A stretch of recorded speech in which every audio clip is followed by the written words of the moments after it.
On a warm spring, early March Sunday afternoon, my wife and our neighbor, a very desirable-looking woman who had never married, were sitting on the raised second-level deck, enjoying the warmth of the day talking. I have to be honest, I have found myself looking at our neighbor in a non-proper manner more than once and have had to hide my saluting Johnny. For my tastes, she was that appealing. If I had met her first, I would never have married my wife. But like all honorable doofuses, I had made my bed and I would lie in it. I was directly underneath them, quietly working on something that now seems unimportant. Neither of the ladies knew that I was there because I had needed to get a few things done.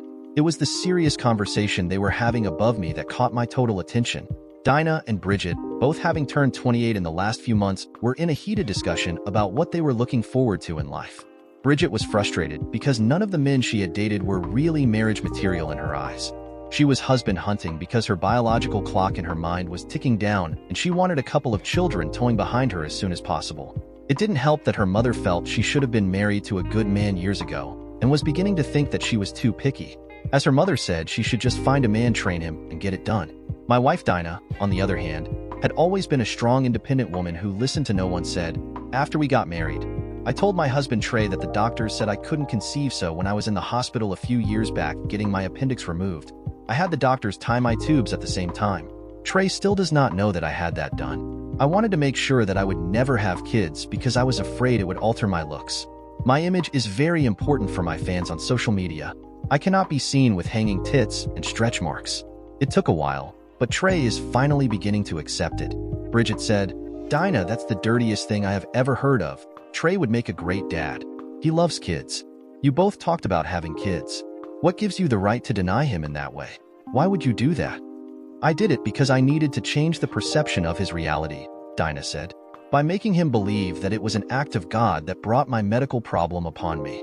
"So, you used his belief in your honesty to deliberately deceive him," Bridget said, "just to take away for good what he hoped and planned for. If we had children, it would take away from me what belongs to me, his undivided attention," Dinah said. "And the trips we take twice a year to award ourselves. Children would have robbed me of the lifestyle we had created for ourselves, so I wasn't going to allow that to ever happen.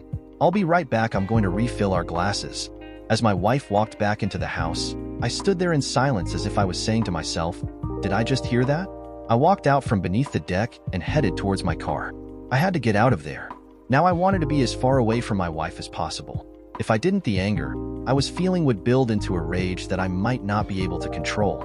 What I had just heard had made me sick to my stomach, not only because of what she said, but what it implied. I was oblivious to what was around me as I was in total shock. Bridget saw me and knew that I had just overheard their conversation. I would learn much later that Bridget was attracted to me just as much as I was to her. Out of our mutual respect for Dinah, neither one of us had acted upon it. She decided at that moment that I was the perfect man for her to procreate with because she saw me as being great father material. She decided that if I started thinking about divorcing my wife Dinah because of her lies, she would find a way to move in to be my partner in the walk of life. Dinah and Bridget grew up in different environments. Dinah's father was born with a silver spoon in his mouth and spoiled his daughter with everything. She expected the best and demanded it. Her first full-time job was in upper management in one of his businesses, so money to her was just a convenience to make things easier. She expected the best that money could buy regardless of price and was not satisfied with anything less. Dinah, a stunning woman with black curly hair and 34, 26, 34 body shape and was 5'6". She was very critical if everything was not over the top all the time. Even our vacations were to the extreme. For her, it was 2 weeks of being pampered too, as if she was the Queen of England. For me, they were a waste of money and nothing but a bore. They were something I neither wanted nor enjoyed. Every piece of clothing or jewelry was picked by Dinah to enhance her image as a trendsetter and a leader in the social media community. She had successfully turned her Instagram and Twitter account into a money-making adventure. Since she started on that course, she went into it with the determination that was extreme. Everything was planned to get her further attention via the social pages and the mass media. Everything she did these days was to enhance its revenue potential. Every month she had a new hairstyle and a new image. In fashion, she was more popular locally than the president's wife. She was being followed so much that if she decided she liked something and bought it within weeks, for many it was a must-have item. Over the last 3 years, her following had grown to just over 1 million. She was working with 2 to 3 sponsors and was making good money by being nothing but a social butterfly. It was her ultimate goal was to land a big sponsor in which there was the possibility to make millions. She loved being the center of attention and milked it to her advantage. Every image of her was designed to influence her marketability and to draw more followers into the illusion she was creating about herself, thus adding to its revenue-generating stream. On occasion, she would type something on Twitter just to be able to create a situation or an idea that would give her additional wanted attention. Being out and about in the city during social events was important to her. The more people in her entourage, the better the visibility in the gossip pages, which in turn was tweeted about and Insta Reels were shot and posted. If it was happening in the city of New York, she had to be part of it. That meant she was out most nights until the wee hours of the morning. As a result, I quite often was left behind, and that suited me fine. I did not need the limelight or brainless idiots following me to define who and what I am. Besides the daytime job, I had required that I had to be sharp and on my game. If I didn't, I would last long in the cutthroat business I was in. Bridget's father was a working stiff who slowly worked his way up the ladder the hard way. He had to work hard and long for everything he got. He had passed his values on to all of his children and took nothing for granted. Starting with nothing, he designed a product, developed it into a marketing line, and over the years had grown his company into a worldwide organization by buying out businesses that would fit into what he was building. He ran a tight ship, kept his costs under control, and his organization was one of the blue-chip stocks that paid increasing dividends every year. His team had a slow and steady approach that worked for him very well. In his personal life, his wife and children always came first. He raised his daughter to be grateful for what she got or what she earned. It was hard to earn but easy to lose, so one had to be careful and modest in everything they did. Bridget was selective and more reserved in her nature towards things like getting more value for half the price out of things than my wife ever did. Those values had brought her a long way since she had graduated from university. Both were quite secure in their positions in life. Yet the two were the complete opposite in every way. It still puzzled me how they could become friends. Bridget had a wholesomeness to her that bloomed fully. She would be just as happy holding a fishing pole in a river dressed in blue jeans, having a blast with friends and family, than being the center of attention at a high society dance. For any man who took the time to know Bridget, they could spend the rest of their lives being content by just being with her. An added plus would be the benefits gained by being lost in those sensual curves. Even at her age, she was a natural beauty whose loving nature would be a great asset when she became a mother. Anyone who ran into her knew she was the real package, not someone creating herself to become the image everyone wanted to be. In my eyes, both of the ladies were polar opposites. I was digesting the words I had heard out of my wife of 6 years' mouth over a cold beer at a strange watering hole. The way I saw it, the more I felt like I was nothing but a glorified servant. I was expected to perform a role Dinah had designed for me, and as long as I did, she would be happy. Everything she did for me was to benefit what she was trying to do with her social media presence. Seeing what our relationship had evolved into forced me to ask myself what she had seen in me in the first place. The longer I thought about it, the more I understood how little love there was left in our marriage. I was now just one of the many toys she had to make her online image and lifestyle better. She had been the judge, juror, and executor in how our marriage would work. My thoughts about us and our relationship no longer mattered. To protect a lie, she had made sure that her body would not reproduce. In this reality, I was seeing that she really had an inability to appreciate anything. She used all to further her goals. I was just another tool she had to manipulate and turn into an advantage. My wishes and wants had been totally marginalized in our marriage. Now that I had learned her real truths and the lies she used to promote them, I had to decide if I could continue to live with them. My cell phone rang. I looked at it and killed the call. I wasn't really ready to talk to the queen bee I had married. I was too busy trying to figure out if I should stay or run. By the time I left the bar, I pretty much had decided what had to be done. I would no longer be at her beck and call. She would have to start doing a lot of things for herself. No longer would she have my full support. Our lives were about to change in a drastic manner. I knew that in her self-centeredness, she would never comprehend the reality of what was going to happen. I could now see clearly that Dinah for the last 3 years had been slowly separating herself from building a future with me. I wasn't sure if she realized it. Neither had I, but I did now. I prepared to go home knowing full well she would be gone to be seen at another social event with her entourage. I had taken stock of our life together and knew where it was now headed. I knew for sure with the direction she was going there was no way for her to come back to some point of normalcy. I walked into my office the next day bright and early before anyone else had got there. I pretty much had decided my marriage to Dinah was over. I was looking at the end of the last market day stock values and the futures market for our clients. Algorithms would click in automatically if they were triggered, but I was looking for stocks that I could buy short and buy back later for less, both for my clients and me personally. 5 or 6 times a year, I would play the day trader game to make some extra revenue for my clients who allowed that. I knew that I'd best make as much as possible as fast as possible, because when I walked out on my marriage, this job would likely be over. My wife's father was one of the firm's biggest clients, and he would most likely demand it. Knowing that I was really motivated and had to be extra careful, I found 2 stocks that looked promising and tagged them to pop up on the screen when the markets opened. It paid off. I sold them short in the morning 3 times before the first hour of trading was done with large volumes, which got people believing it was time to sell. The latest rumors about those trade deals added to the turmoil in the market that day. After the comment from the officials in China was heard by the market, it plunged downward. I was thankful that the smallness of political leaders allowed their childish behavior to come out publicly. One idiot said something stupid, so the other had to respond in kind. The stock market dropped 500 points by noon. By the end of the day, it was down 900 points. The 2 stocks I had picked were 2 of the day's biggest losers. I put in buy-in at 2 p.m. for $2 a share, less than the current value, and by closing, I had bought all I had sold earlier back. For my clients, I had made $1.7 million net. For myself, I netted out at $250,000. I was very proud of the day's accomplishments, but I had no one to tell. After the stock market closed, I started to draft the emails I would send out in the morning to inform the clients what I had done and how much they had made. The second paragraph would contain my suggestions on what to do with it to avoid a huge tax bill at year-end. It was almost 5 when I got done. I called Bridget at her father's office and asked her to join me for supper if she was still going to be in the downtown part of the city at the end of the workday. She was, and we arranged a time and a place. Then I texted my wife Dinah to inform her I was having dinner with a new client, knowing damn well that she wouldn't care because she was out and about either creating or getting more social media attention.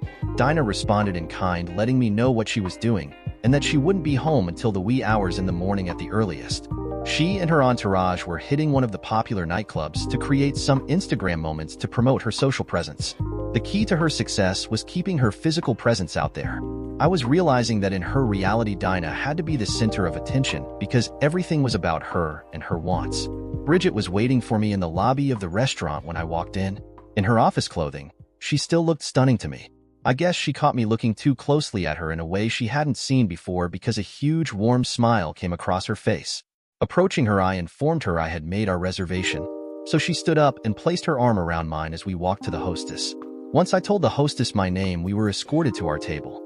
I pulled out her chair so she could sit down before I went and did the same to mine. Once we were sighted across from each other, we started to relax.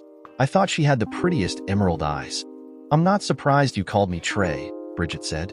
"I assume you heard your wife and I talking yesterday because when you walked to your car, I could see the look of shock on your face." "Unfortunately, I did. It was an eye-opening event for me that has forever changed everything," I said. "There is no way that genie can be put back in the bottle because if I had known the truth in the first place, we would not have gotten married."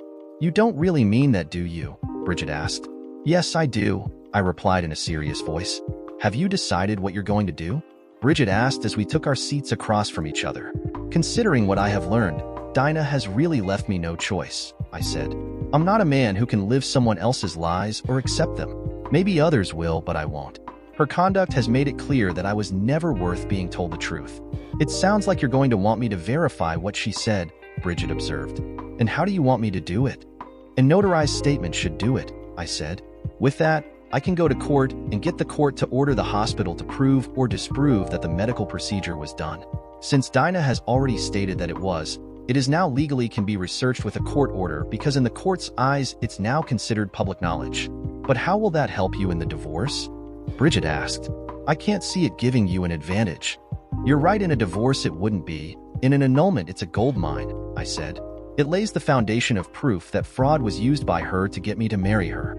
The court would be forced to rule that she leaves with only what she brought into the marriage." Bridget's face went white. Trey's thinking was brilliant. Dinah would be more upset by being dinged in the pocketbook than having her marriage ended.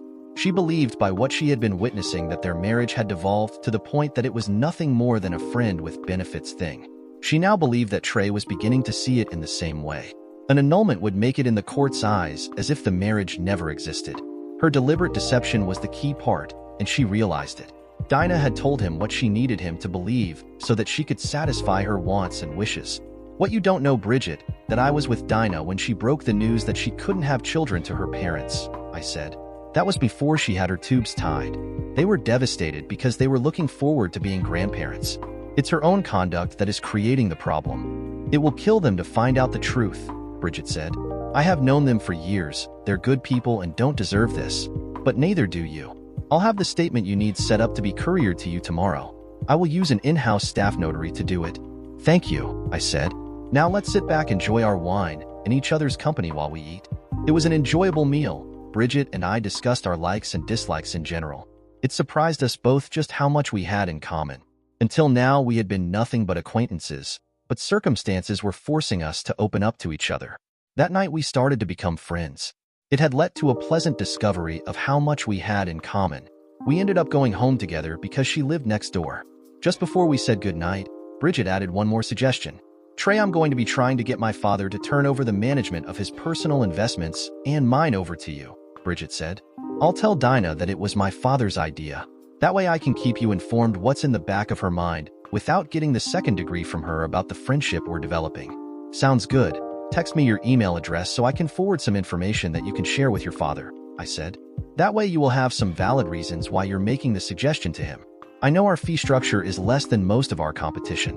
The first thing the next morning, I sent her the confidential information of what we charged for regular clients and what our spread was for corporate when in negotiations for 401s accounts of their employees. By giving Bridget the tools she needed, I was protecting both her and me from being accused of doing something unethical for our own benefit. True to her word, Bridget got me the letter the very next day. I forwarded it the same day to my lawyer, who would get me one of the best divorce lawyers in his firm to handle the case.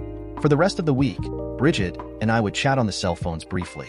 It became something I looked forward to each day. Friday was a day that completely blew me away. The stock market had gone up drastically all week and had gained back what it had lost on Monday. So, I sold some of the shares I had bought from Monday's profit for myself and my clients for a nice profit while leaving the original dollar value of investments intact. My clients were super happy with the results. It was at 11 a.m. on Friday when I got called to report to the president's office. Since he was a busy man, to be called to his office unexpectedly meant that either you were being promoted or escorted out the door. His executive assistant looked at me and smiled, saying, "Don't worry. Go right in, he's expecting you, Mr. Richards." That made me more worried because his receptionist had never called me Mr. since the first day I had started. The president stood up as soon as I entered and offered me his hand, saying, "Well done, Trey Richards. Getting the president of Data Store Control Corporation to consider coming to our firm with his employee retirement funds for us to manage is a great achievement. The size of that account alone just about doubled our overall volume of what we manage. The vice president in charge of that division is working out the final details right now. He's a tough negotiator, according to David, but is fair," he added. Showing him how we could save the employees thousands in service fees was tactfully done by you. Well done, young man. We could use a few more like you. When are they coming over? I asked. We take over the management the 1st of April, he said. I understand you will be handling Clarence Smith's personal account as well as his daughter Bridget. Well, I can't take all the credit, sir, I said. If it wasn't for the team, I would not have been able to swing it. He smiled and said, I think there is more to this story than you're going to tell me. Very few get into Clarence Smith's circle. He is known to be a very private man. I will respect your need for privacy on this matter and leave it at that. With what you have achieved, you have gotten the whole board's attention and mine. I laughed and smiled, not knowing just what to say. Just then a text message came through that saved the day. It was from Bridget. Lunch at 1. On me. Will explain. A smile came across my face. Bridget Smith wants to meet me for lunch, I said as I texted back to confirm. I guess she wants to confirm what's going on and to talk about our directions going forward. Take as long as you want if you got nothing pending, the president said. You've more than earned it. You're now the man I expect to keep me directly informed if there are any problems with them going forward. That one statement made it clear just how important I had become in his eyes. I went back to my office and shut down my computer. Out of a force of habit, I wanted to protect my client list as much as possible. That way no other in the pool could easily steal them. I was looking forward to hearing Bridget explain why she didn't tell me. Bridget was waiting for me when I arrived. She had let her red hair down instead of having it done up in a bun. She had used a curling iron on it, and it made her look years younger and brought her natural beauty to the front. She was wearing a white dress that was definitely not office wear.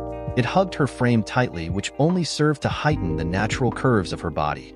I, like every other fool, could not stop looking. Today she had deliberately dressed to get someone's attention. She had definitely got mine because looking at her had the fluids in my mouth running.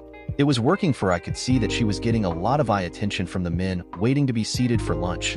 I was happy for Bridget. She deserved it. At 5'8", she was a stunning beauty. Her body features would draw most men in.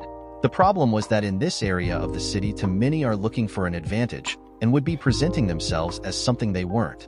That was partly why she stood out to me. By looking at her on a daily basis, you just knew she wasn't trying to impress someone. She was content in being just herself. With the people in this part of the city, she was rare. The street name for this area was the Hustle City because most of it was playing an angle, developing an edge, or looking for an advantage. As I walked in, she stood up and walked towards me. Everyone could see the excitement in her eyes was for one man. Once we met, she kissed me softly on the cheek, then wrapped her arm around mine. She did that to let all the men know she wasn't on the market. At the time I wondered why, because she had always been Dinah's friend. Would she be showing an interest in me? I should have been able to figure it out, but I didn't because getting involved with another woman was the last thing on my mind. "Trey," Bridget said, "thank you for what you did. My dad's vice president in charge of finance looked at the figures you provided me and told my dad we would be crazy not to be going with the firm you work with." I got praised over and over again by the vice president for bringing the idea forward to him first when I could have gone directly to my dad. "You're quite welcome. I was glad to do it," I said, "but I didn't expect this to happen so fast. I thought it would take a lot longer. Each employee will be earning a bit more in their retirement accounts because the management fees are more than a percentage or two lower than what they were paying before," Bridget said. "The vice president sees me now as a valuable company asset and not just a daddy's girl. I want to thank you for that." "That's an added plus," I said, "but you could have warned me. I had to bluff through a surprising meeting with the president this morning. I got called in without notice, so I figured I might be facing my termination." She laughed. "I did not know my dad called your firm last night and talked to one of the vice presidents to talk price and terms until this morning myself. He told me that he made sure to give you the credit for getting us interested in coming over." Sliding her hand into mine as it was the most natural thing in the world, we walked up to the hostess and Bridget gave her name. We were escorted back to our table. As she slid into the booth, "I want to go to the other side of the table. Trey, come sit beside me. There's plenty of room," Bridget said. "I promise not to take advantage of you or lie to you ever. As for me trying to seduce you, although it might be an appealing idea to me in this place, it's impossible." I hesitated for a moment before sitting down beside her. Her comment brought a smile to my face. So far, Bridget had been straightforward in her relationship with me. To me, that was like a breath of fresh air. It wasn't till after we had left that I realized she had made sure I was sitting on the outside. "My father asked me how I got the inside information," Bridget whispered. "I told him that it was a thank you from you for my help in clarifying a statement that is forcing you to start your divorce. He asked why a simple statement would cause a marriage to collapse. I told him that before I revealed that I should talk to you to get your approval because what we shared was confidential. That really perked his interest for some reason. It was he who suggested this luncheon. So that is why I got invited to lunch today," I said with a smile. "If you trust him to keep it to himself, go ahead and explain."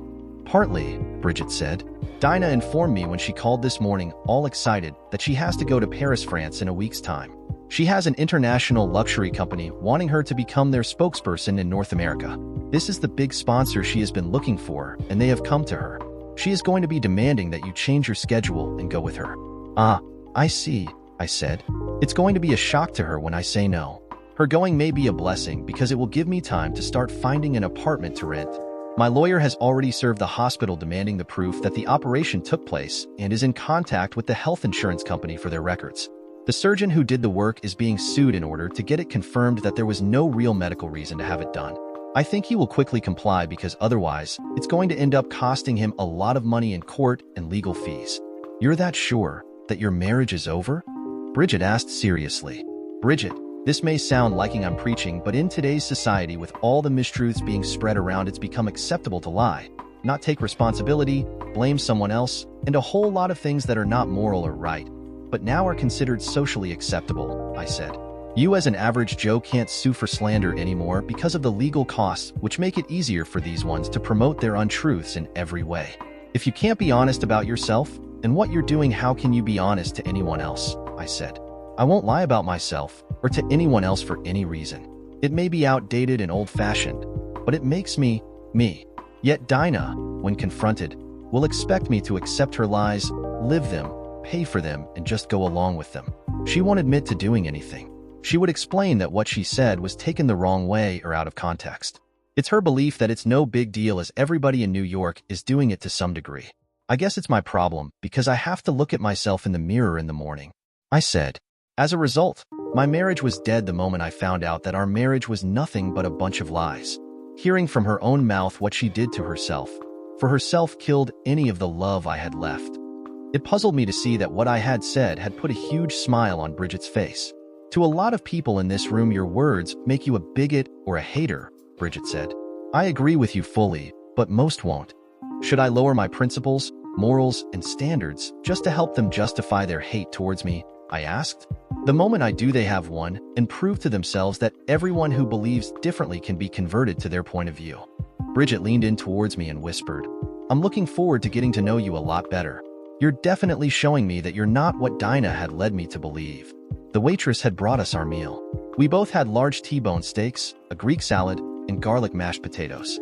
I joked that the mashed potatoes were not pure because they didn't have little lumps in them. Trey, that is just what my dad would say, Bridget said with a smile. He will get a kick out of it when I tell him that. We left once we were done, and since there was no rush to get back, both Bridget and I took a stroll down the street. Bridget made sure that as we took a stroll that I was on the outside. We stopped at a street florist and I bought her 6 yellow roses to celebrate our blooming friendship. It was well after 3 when we finally separated to finish off the workday. For some reason, I just could not get back into the groove of things when I returned to my desk. My mind was on a certain redhead who had just set up a future date with me very slyly. Our budding relationship, whatever it was starting to get interesting. I was prepared for what I knew was coming when I got home. As I got out of my suit, my better half was getting dressed as she was expected out at another social event that evening. Dinah pulled out her request shortly after I got finished changing and wanted me to get right on it on Monday. I frankly told her there was no way I could get the time off because we were nearing the tax time, and I had to be there to answer any questions that my clients might have.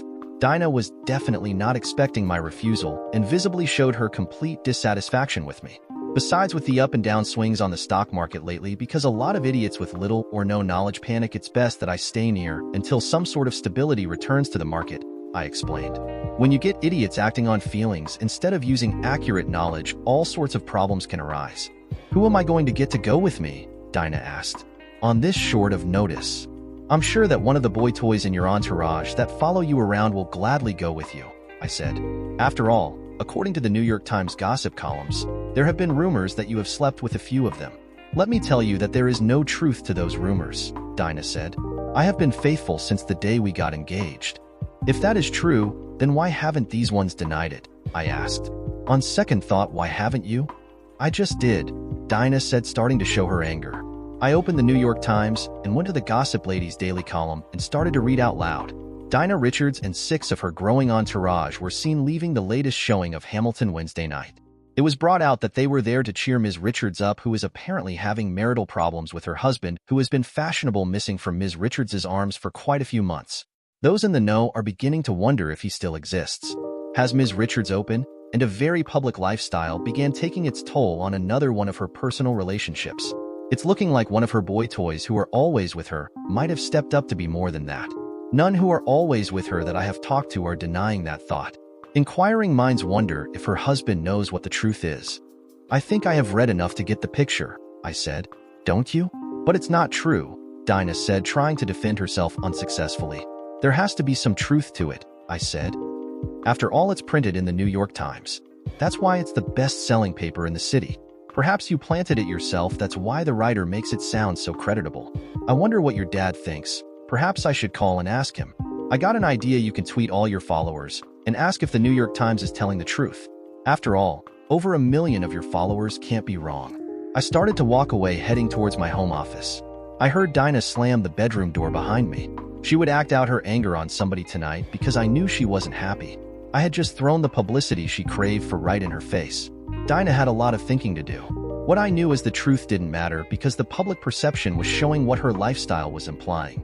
If they were saying she was nothing but a 304, who was I to say that the New York Times was lying? I was using it to make Dinah believe that I was buying the media hype, just like most of the newspaper's readers.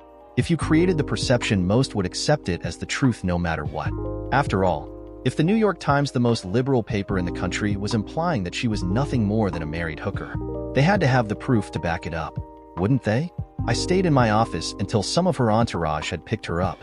Unknown to me at the time, as soon as Dinah had left the house, she called Bridget to inform her that we had just gone through a very serious argument that she didn't know how to resolve. Dinah explained to Bridget that I was not looking at our situation the way that I should. Bridget said that perhaps she was getting a taste of what she deserved for not treating her husband better. "How many nights have you left Trey alone?" she asked, "while you're off building your dream? What else is Trey supposed to think? Because not once have you publicly denied it. When you're out and about in party mode, who knows what's going on? Has your sexual relationship with Trey cooled off drastically in the last few months? Is it because your eyes are elsewhere?" Dinah didn't dare say a word because it had. She had been totally neglecting me.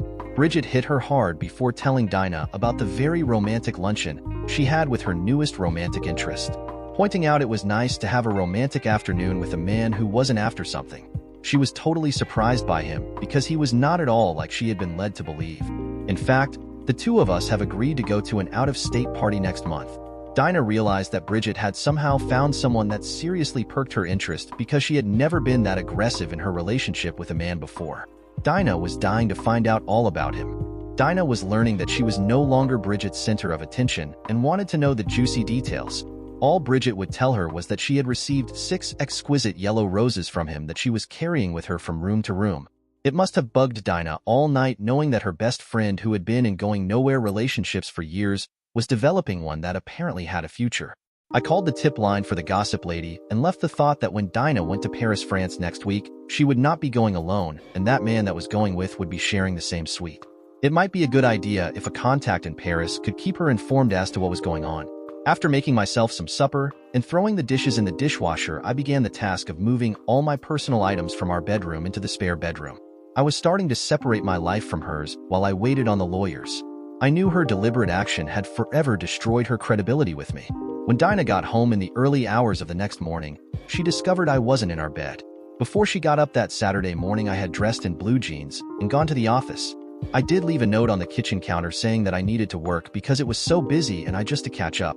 So I was ready for what happened on Monday. It also helped to validate my reasons for not doing what she wanted. It was around 11 that I got inspired by a spot of ingeniousness. I went out to an instant teller to get cash. Then I went to the nearest florist. I ordered a dozen red roses for Bridget Smith and had it delivered to our home address, paying for it with cash. The card said, "From a secret admirer." If I knew Dinah, Bridget would be holding her hand by the time they arrived. I had just made it back to my office when the office phone rang. It was Dinah. "What do you want, Dinah?" I said with a cold voice. "Why did you move out of our bedroom last night?" she asked meekly. "Because of the article about us published in the Times," I said. "It's nothing but rumors. You can't be taking it seriously," Dinah said. "Dinah, I think you should be asking yourself, how can I prove to my husband that I am not having an affair?" I said with seriousness. "Right now, I can't say with your current lifestyle that you're not, because you're always away from home until the wee hours of the morning with some flavor of eye candy on your arm doing God knows what. Since you don't normally explain things to me about your conduct with these men last few months, what am I to believe? Maybe you have decided that variety is the spice of life. What's written in the New York Times forces me to believe that you are. Besides, why would the New York Times write about it if you weren't?" I hung up the phone without saying another word, knowing that Dinah, who had to be in complete control, would be starting to panic. Her own plan to use gossip, publicity, and rumors to advance her social presence and following were blowing up in her face. I had made it clear to her that I had accepted the public's perception and believed something was going on that shouldn't be. I had tactfully said it all without calling her a hooker. Here she was on the verge of landing a huge sponsor and having her marriage starting to blow up in her face. She could not afford it at this time to have the public perception of her affected in any way. It could end up costing her millions if it did. She was now treading in a minefield created by herself, and she knew it. If my gut was telling me right, Dinah would be calling Bridget to come over and help her work her situation out. I had never questioned Dinah's conduct before. Now I was, and she had no way of disproving what I was implying. Her problem was she had no clue as to why I was really acting like I was. I had gone through the closing figures on the stock market for Friday and had been researching out a few stocks that I thought might be having a really good day on Monday. Each person working the stock market floor doing the actual trading would leave behind an unfished list for the start of the market the next day. Using that knowledge, I had gleaned I found a trader who had what I wanted, so I put a buy offer at the price they were asking. If my thoughts were right, both the stocks I wanted would jump just after opening. If the deal was accepted, it would be entered into the computer and completed at the opening. The amount I had spent was well within the parameters my clients had set. I also bought enough shares to spend what I had made for myself over the last week. Bridget later texted me, "Flowers are beautiful, thank you. At your house." Dinah is in a dizzy because she doesn't know how to fix her situation. Can't cancel or postpone the trip. She asked me how she could prove she isn't having an affair when the social media she depends on says that she is. Brilliant move on your part. Pressuring me for info about my new romantic interest. It's interesting that what I have told her about you, she doesn't recognize at all. She has an event she has to go to, so she will be gone by 5 and won't be home until the wee hours of the morning. I was just about to head out at 4 o'clock when my cell phone went off. It was Emerson Stevens, Dinah's father. "Hi, Dad," I said. "What's going on?" "As you know, my wife reads the gossip column regularly," he said. "The comment about our daughter's Wednesday night was particularly troubling to her. Is there any truth to the story?" "Until a couple of weeks ago, I would have automatically said no," I said. "But I learned something that has forced me to hire a team to verify or disprove what was said. Until I get to the truth about that situation, I have to say I honestly don't know." "It's that serious," Dad said. Dad, it came from Dinah's own mouth. "I overheard a conversation she was having with our next-door neighbor," I said. The neighbor gave me a notarized statement verifying what I heard. "I promise I will let you know what I find out as long as you don't shoot the messenger." "Has what she said affected the marriage?" he asked. "To answer your question, it's so serious that I felt that I had no choice but to move into the spare bedroom," I said. "Dinah doesn't know that I know what she said, and I am checking things out to verify or disprove what she may have had done." "You can't tell me anymore?" my father-in-law asked. "I can email you a copy of the statement, but you can't tell your wife," I said. "When you go through the statement, you will understand why." I quickly emailed him, Bridget Smith's statement. It wasn't 5 minutes until he called me back. His anger was easily discerned by the foul language coming out of his mouth. "Dad, you got to understand, Dinah had the operation to tie her tubes after she told us the doctors had informed her she couldn't get pregnant," I said. "It has raised a lot of questions in my mind. My lawyers and I are waiting for a few court orders so that we can find out what the actual truth is." "So, if she couldn't get pregnant anyway, why did she get her tubes tied?" he asked. "To protect herself and make sure the lie she had told us became true," I said. The line went dead. So, I turned the speaker on and waited for a few in case it had not been a dropped call. "Trey, I lost it. If what you believe is proven to be true, divorce her." "I would," he said. "I know you wanted a family with children just as much as her mother and I were looking forward to having grandchildren to spoil." "Well, she's leaving for Paris next week and I won't be going," I said. "She's found a luxury company that wants to use her as a spokesperson for their products. If she signs it, she won't need me for anything anymore. I'm beginning to believe that she is trying to destroy our marriage because my usefulness to her is done." For Emerson Stevens, the information he had just received had to be tearing him apart. Dinah's words and conduct were forming a path that most would follow because it came across as logical. She was leading them down a path with a pattern of behavior that forced one to draw certain types of conclusions. Once again, I started to pack up and head for home. I was pleased with how the day went. I had just reset the alarm and locked the door when my cell phone went off. It was Bridget. "How long is it going to take you to get home?" she asked. "I'll be there by 7. Why?" I asked. "What's going on?" "I'm at your house ready to put a large roast chicken in the oven, so I need to time it. So the meal is ready when you come into the house," Bridget said. "If you have the time, pick up a nice white wine." I think the Uber driver must have broken a few speed laws on the way home because I could not remember the last time I had a home-cooked meal. Home cooking didn't exist in Dinah's eyes. There is nothing like the smell of food cooking in the oven to welcome you home. I had picked a nice couple of bottles of white wine to complement the meal. Bridget had gone over top. The roast chicken was cooked to perfection. Its skin was brown and crisp. Yes, the mashed potatoes had lumps. I noticed them and said so. But they were still rich, thick, fluffy, and perfect. The salad was served with its own vinaigrette, so you could pour on enough to satisfy your own tastes. I gladly overate because the food was so good. For some reason, Bridget seemed to enjoy watching me eating everything until there was nothing left on the bone. "How were you able to pull all of this off?" I asked. "I got Dinah to convince me that my talking to you in private might help calm the situation down. She offered to order and pay for the food," Bridget explained. "I suggested this, and she went for it, saying it was the perfect thing to get Trey to unwind and relax. Perhaps it will allow you to change his thinking so that he will be open to listening to my reasoning.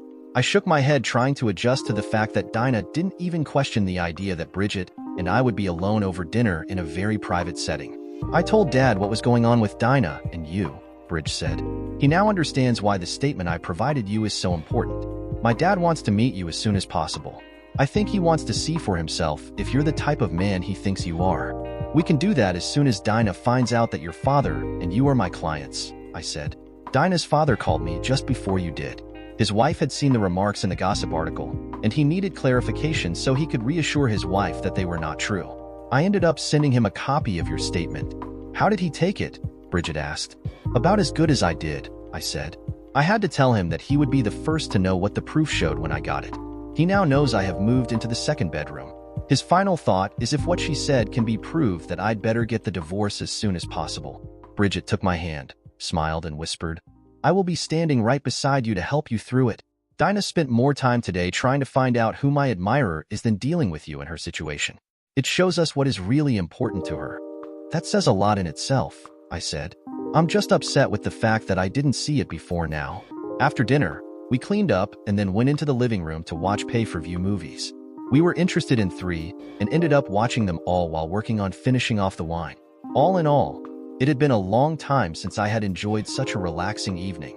It felt strange to me to have a woman sitting very close beside me, eager and sharing something so simple. It was after 1 a.m. when we called it a night.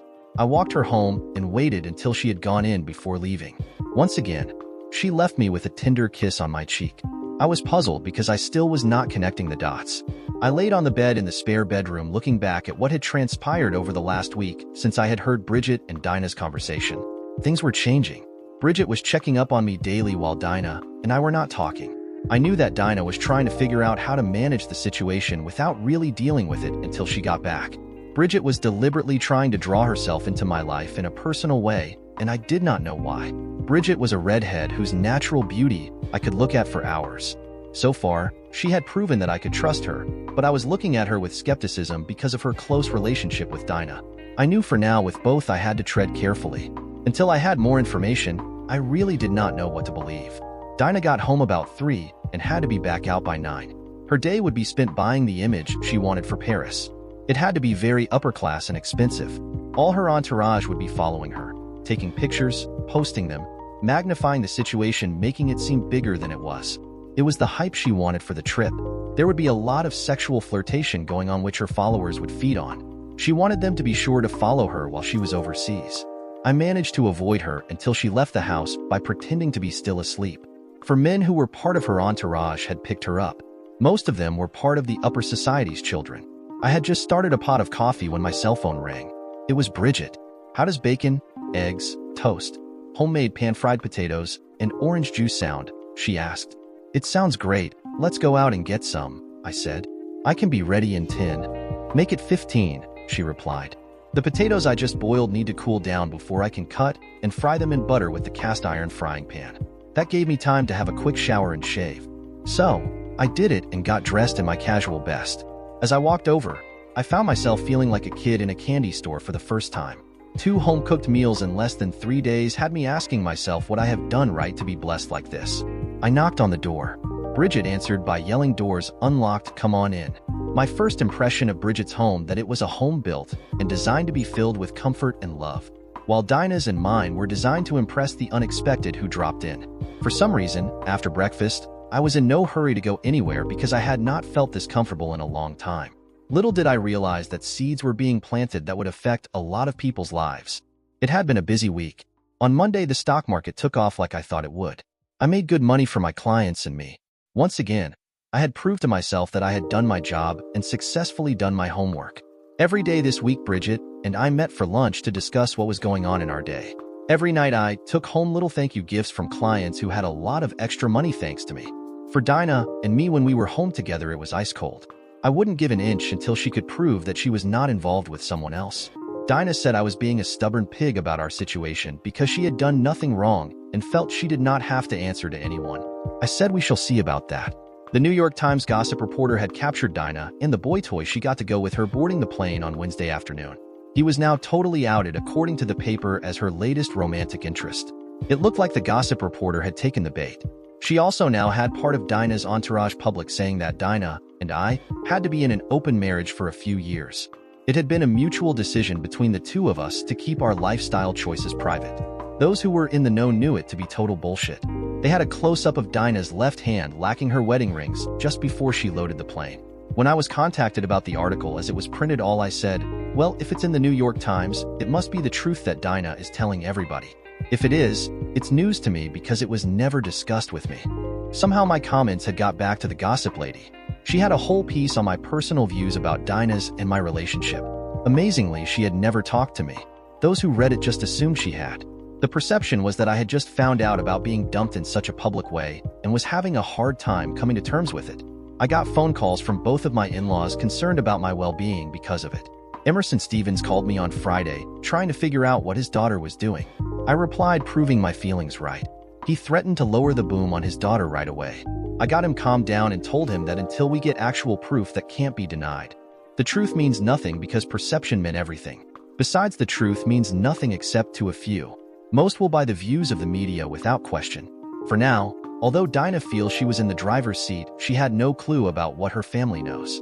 Her meeting with the prospective new client was on Monday. They would be whining and dining her for the next few days to smooth her into signing. It was going to be promoted to the extreme because free publicity meant everything. For both sides, it made it possible for big money to be made without much cost. I wondered if the boy toy on her arms would be stupid enough to make a serious move upon my loving and apparently willing wife. Dinah had learned from Bridget just the day before she left that I was now becoming her father and her financial advisor. Quietly behind the drama, Bridget was making her move. Somehow, she got Dinah's blessing to keep my mind off our situation until she was able to return to deal with it. Dinah still thought we could resolve our differences if she could sit down and lead me through it. All she thought she had to do was to set my thinking right about what the media was reporting. The updates from my divorce lawyer were looking good. The background material she was gathering was outstanding. The hospital and health insurance company had both provided documented proof that the operation to have her tubes tied had taken place. The surgeon's lawyer was now in negotiations to resolve the issue to our satisfaction. Thursday night, Bridget and I spent an evening together. I found it enjoyable being just us. As a result, I got informed by Bridget late Friday afternoon that she would like me to spend the day with her doing something she always wanted to do. I pointed out it would not look good for her to be with a married man for that long. She said, Dinah gave me her approval for us to spend as much time together as possible. I ended up scratching my head on that. When she told me what she had planned for us to do on Saturday, I readily agreed because it had been something I had thought of doing but never had. The chance to go with someone just as interested in it as I was something I could not say no to. My in-laws had me go out for dinner with them that night, just to make sure that I was not hiding from them what was really going on with me. My mother-in-law, who loved me dearly, was very concerned and made it clear that her support of me was unshakable. I picked Bridget up at 9 a.m. on Saturday, and off we went to Coney Island. We spent the day at the New York Aquarium going through 3 of its exhibits, the Aqua Theater, Conservation Hall, and Ocean Wonders. For both of us, it was the first time we had been there. It was fun to discuss the things we were seeing as we both were developing new interests together while learning more about each other. It was a fun, relaxing day because we both agreed to shut our cell phones off and leave them locked in the glove box. It's nice when you share a day with someone you respect because it ends up drawing you closer. Not having the phone constantly bothering you was refreshing. It seemed to be a day we both needed for different reasons. With the stresses of life going all with us, we set it all aside and focused on being comfortable with each other. It was nice watching some parents get caught up by the wonderment of their children and the things that they were seeing. At these times, Bridget would hold my hand extra tight as if she was trying to protect me. I think she was thinking that seeing children was reminding me of what my wife Dinah had done. Before we called it a day, we took a walk down the boardwalk as dusk was coming in. Even though it was a cool evening, we seemed to be oblivious to it as we were lost in the joy of each other's company. At 1 a.m. we were sitting at an all-night pizzeria, sharing a freshly made pizza with a couple of drafts. When I dropped her off and walked her to her door, she invited me in, but I declined by saying, "My heart wants to, but I best not. 2 wrongs don't make a right. Before I do anything, I want to be sure it's for the right reasons. So, until I have served her because I know where we would end up, I will discipline myself because I don't want anything to cheapen what we have. That is why I haven't made a move." With that, I wrapped her into my arms, leaving her with a deep tongue, exchanging a kiss as her body seemed to fold into mine. It blew me away because it was the first time I had ever experienced that. I didn't realize that in Bridget's eyes the dance of romance between the two of us was already in full swing. My words to her conveyed my deep respect for her as a person. I would later learn that she had texted her mom before going to bed to tell her that she had just experienced one of the most romantic days in her life. A second text to her a few minutes explained that she felt like she was falling in love. I slept in on Sunday having nothing planned, but doing some things around the house. Once I got the coffee brewing, I threw a load of laundry in. I finally turned my cell phone on after having a bite to eat. Since it was going to be a nice mild day, I was going to rake and fertilize the yard. I had a text message from Bridget. It read, "Thank you for yesterday. It was a wonderful day. It surprised me to find it totally relaxing to be with you. You left me feeling totally content for the first time in a long time. To be honest, it's a feeling that I could get used to. When I hit the pillow, I was out instantly. My dad's text woke me up this morning.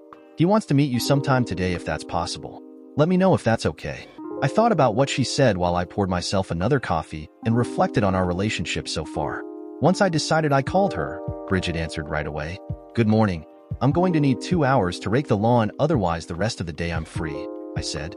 And I have to agree with your text because I felt the same way. I'm still wearing the smile you put on my face. Bridget said she would talk to her dad and let me know what the arrangement would be. I made myself a couple of bacon and egg sandwiches to eat before starting to work. I had finished the front yard and was working on the back. Being warm blood, even though the temperature was in the 40s, I was working shirtless. I could not help noticing that Bridget was watching me work as she drank a hot beverage out of a mug. When done, I went and laid the fertilizer down. I had gone back inside to have a coffee before cleaning up when I saw a text from Bridget waiting for me.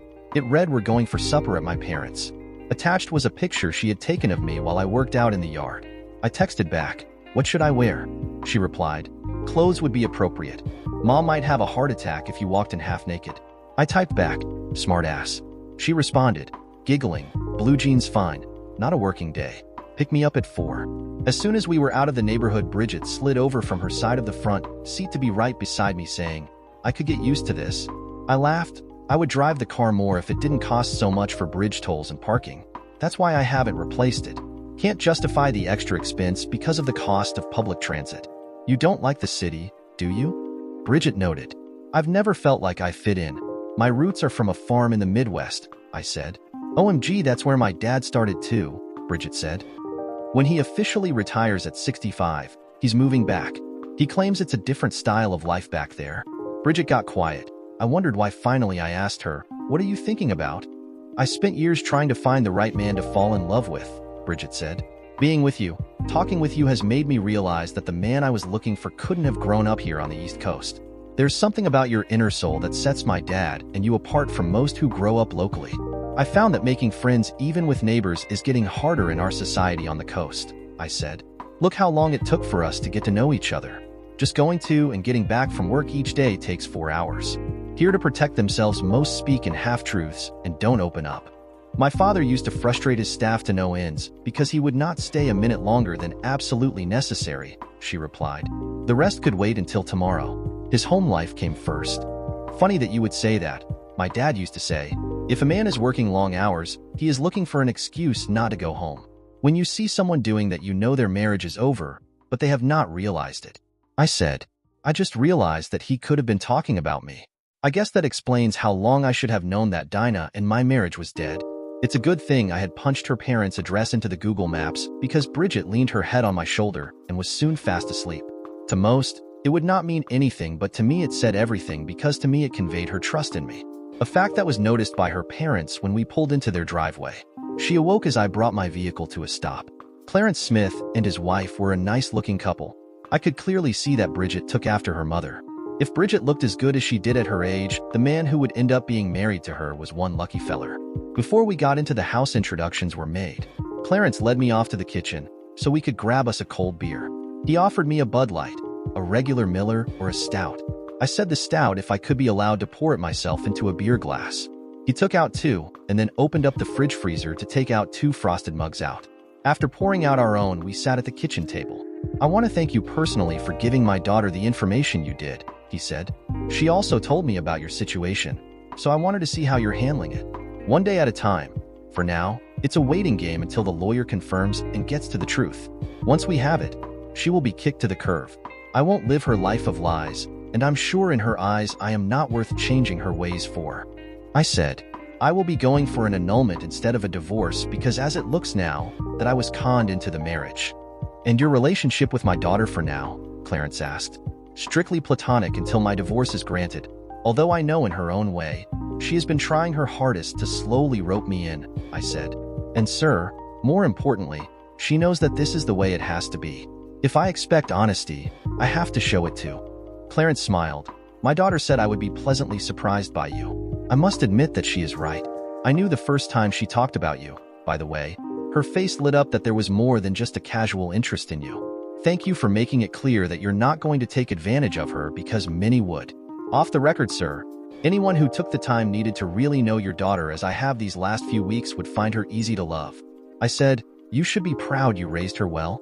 It was at that moment that Bridget and her mother joined us. I could see that Bridget seemed nervous, but as soon as she saw the look on her father's face, it began to dispel. I took the time to discuss my plans about their investments going forward and chastised her father for not setting up a retirement account for his wife and using it to his advantage. I explained that sometimes we get so busy in life that we overlook the obvious. Sir, I saw the size of your bonuses to your upper management last year, and I am ashamed to tell you there's a better way, I said. Give them a choice by suggesting that they direct the corporation to directly deposit it into their retirement account, thus giving them the opportunity of avoiding losing it to the tax department because it boots them into a higher tax rate. Bridget, your man pulls no punches, he tells it straight. That is so refreshing to see, Clarence said. As he said earlier, he thinks you're trying to rope him in. You both have my approval going forward to see where your relationship goes. Both Bridget and her mom teared up. I was sitting there wondering why. Later, as we fired the barbecue up, he explained why. I had you checked out when my daughter first mentioned you, so I knew you were married. When she presented me with the confidential information about your firm, I asked why. She said she had to talk to you first when she did. She told me the whole story. It conveyed to me the trust you two were developing in each other. It gave me a good idea of what kind of man you were, he explained. Your approach to me today proved to me that what I thought was right. You had no clue as to what I knew, yet you hid nothing. It was obvious to me that you were not raised in this city that added to your credibility. I laughed and said, when you get stuck in the Missouri red clay, you realize that no matter how smart you think you are never really in control because God does have a sense of humor, and at his time he will show it to you just to keep you humble. Clarence laughed and said, to the south. You're not south enough. To the north, you're not the north, you're the south. Back home was the show me state. And to those from there, that says it all. Trey, you have shown me well. On the way back to our homes, as Bridget sat beside me, I realized that her parents believed their daughter was in love with me. I knew I had to tread carefully. Human emotions should not be played with, as I had been reminded the hard way from Dinah. I had spent most of the weekend with Bridget, and it had been two of the best days I had spent in a long time. It had shown me what life could be like if I worked for it. The more I saw the possibility of it, the more I wanted it. Surprising, the week at work was quiet and steady. It allowed me the chance to review all of my clients' accounts to ensure there was steady growth. On a few, I had to make a few minor adjustments, but that was normal. Although we didn't talk during working hours, Bridget kept checking on me via short texts. Every night until bedtime we were together. If we were at my place, I walked her home. I had given my word to her father and had taken the relationship no further. If Bridget would have had her way, we would have gone a lot farther. Dinah had signed the agreement after 4 days of negations. For the next 5 years, she would be making millions. The luxury company was the fourth that had come on board. Her tweets and self-promotion with her perception of things was, and would remain, a market-driving force for all concerned. Sad in building her marketing empire, she had built herself into a box that she could get out of. She was about to realize that all her scheming, manipulations, and misdirection to present a certain perception to the masses was the trap that going to end up hurting her the most because it was taking a life of its own. The gossip lady's contacts had not disappointed. Everything Dinah and her boy toy did had made the printed pages back here in the New York Times every day, creating quite a few Twitter discussions, causing more to follow her because everyone wanted to keep up on it. To some, this was like watching the soap operas on TV. It had been a week of them doing nothing but flaunting their relationship in a very public way. Although there might have not been any sexual activity between the two. Their contact, the physical touching, the soft, sensual kisses left on cheeks, the eye contact, and gestures implied that theirs was a new love in full bloom. The mass media was presenting it here as a spring Paris romance story. The perception of the New York Times gossip pages was that Dinah Richards had thrown away her marriage, and even though they had separate suits, they were adjoined. The hotel maid, it had been rumored had supposedly confirmed that only one bed was used by the two. Since it was published in the New York Times, it had to be true. After all, in the public's eyes, the New York Times never lies. As soon as she cleared customs that Friday morning, Dinah Richards was served. It had been confirmed that there had been no need for Dinah to have medically had her tubes tied. Until that point, Dinah was completely functional and had been capable of carrying children full term. I had my lawyer courier Emerson Stevens a copy. The New York Times gossip reporter was there to capture it. So was a news crew assigned to one of the local Saturday morning talk shows. When the reporter asked Dinah all about it, she claimed it was all a huge misunderstanding. That once she talked it all out with her husband Trey Richards, the misunderstanding would be straightened out. After all, we have an open marriage, so all this was a little fun on the side.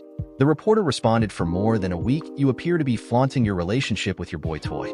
The perception is that you dumped your husband for a week of sexual pleasure in the city of romance." They caught a picture of Dinah's face going white and published it online the same day. The New York Times gossip reporter stated the only reason that Dinah Richards' face went white was that she believed she would not be caught. Dinah called Bridget as soon as she could, who listened to her claim that this was all a mistake. Bridget suggested the first thing she should do is go online and read the social pages of the New York Times from the day she left. It will show you the truths that we who know you have now come to believe. If the New York Times published it, it has to be the truth. About 2 hours later, Bridget answered her cell phone. "What do you want, Dinah?" "I read the articles and they have been spun all the wrong way," Dinah said. "What we did was for the publicity. None of it was real." "Dinah, you took off your wedding rings before you even left. That said more than anything else. Your problem is that no one will believe you no matter what you say," Bridget stated. "Have you read Trey's divorce petition? If not, read it, because your denial, even to most of your followers, comes across as the lie. We all know that if the New York Times prints it, it must be the truth, otherwise why would much of what they say be carried by the television stations nationwide?" Bridget added. "Their words are quoted and supported by most of them." "Why? I haven't had time. I've come home to find everything a mess," she replied. "Trey overheard you telling me about having your tubes tied," Bridget said. "He hired a lawyer to get to the truth. When you read the papers you were served with, you will see what he found out. He's going for an annulment because he believes you lied and conned him into marriage. But his thinking is all wrong. I married him because I did love him," Dinah said. "Dinah, your own lies and conduct have caught up to you and forced him to see what you really are. Your action has destroyed what little love he had left for you. He was so upset he even talked to your father and mother," Bridget said. "They told him to divorce you because what you did to all of them is unforgivable. They too have had enough of your bullshit." "Oh God, what am I going to do?" Dinah wondered. "My drive for monetary success has led to this. It was my friendship with one of the editors of the New York Times who taught me how to manipulate things so that the general public would accept it as the truth. It has taken 4 years, but it worked amazingly well. It was made perfectly clear by that editor that perception had more influence and power than anything else. Live with it," Bridget said. "Those perceptions have cost you your marriage, your relationship with your parents, and now our friendship. I can't believe I bought your BS. It's too late for the truth to have a value in your case because you by your actions have made it worthless. So please don't call me again. I don't like what you did and who you have become. To satisfy your own goals you deliberately hurt and used the ones you claim to love. I have had to ask myself, if you did this to them out of love, what would you do to those you hate?" Dinah had failed to understand that the power of perception came with the influence of suggestion, caused by presenting something in such a way that one's perception accepted it without question as to be the truth. It was a tool used by the mass media to attempt to sway elections, beliefs, and understandings quite effectively to satisfy their agenda and create hype and tension out of simple things.